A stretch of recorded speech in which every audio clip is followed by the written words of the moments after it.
28 مئی یوم تکبیر 1998 28 مئی 1998 یوم تکبیر پاکستان کی تاریخ کا ایک اہم دن ہے، جب صوبہ بلوچستان کے ضلع چاغی کے مقام پر پاکستان نے 5 کامیاب ایٹمی دھماکے کر کے پاکستان کو مسلم دنیا کی واحد جوہری قوت والا ملک بنا دیا۔ یہ 11 اور 13 مئی 1998 کے بھارت کے جوہری تجربوں کا اسٹریٹجک جواب تھا۔ پاکستان کے جوہری پروگرام کے معمار ڈاکٹر عبدالقدیر خان نے بتایا کہ اس جوہری ہتھیار میں ایک بوسٹڈ فیژن ڈیوائس اور باقی 4 سب کلوٹن ایٹمی آلات تھے۔ محکمہ موسمیات کے مطابق ان جوہری ٹیسٹوں سے ری ایکٹر اسکیل پر زلزلے کے 5.0 سگنل پیدا ہوئے۔ 30 مئی کو پاکستان نے 12 کلوٹن پیداوار سے ایک اور جوہری تجربہ بھی کیا تھا۔ 1964 میں چین کے پہلے ایٹمی تجربے کے بعد بھارت کی شاستری حکومت نے جوہری ہتھیاروں کا پروگرام شروع کر دیا تھا، اس لیے پاکستان کو بھی اپنے دفاع کے لیے اس دوڑ میں شامل ہونا پڑا۔ بھارت کا ایٹمی قوت بن جانے پر خطے میں طاقت کا توازن بگڑ چکا تھا۔ بھارت اس سے پہلے ہی پاکستان پر جارحیت کر کے مشرقی پاکستان کو علیحدہ کر چکا تھا۔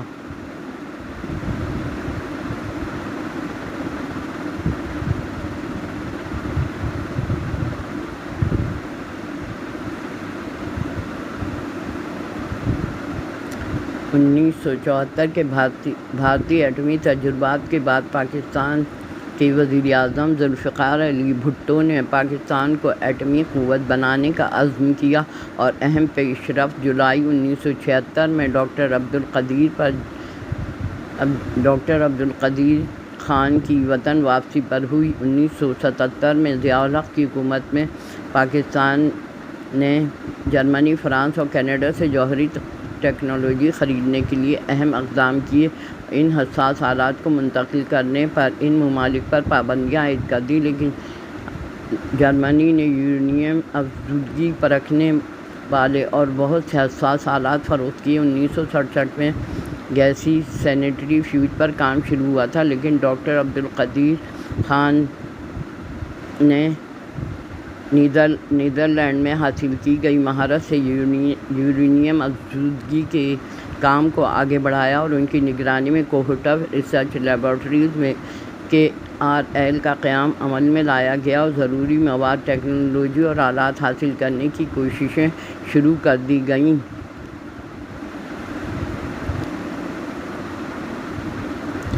1983 سے 1994 تک 25 کولڈ ٹیسٹ کیے گئے۔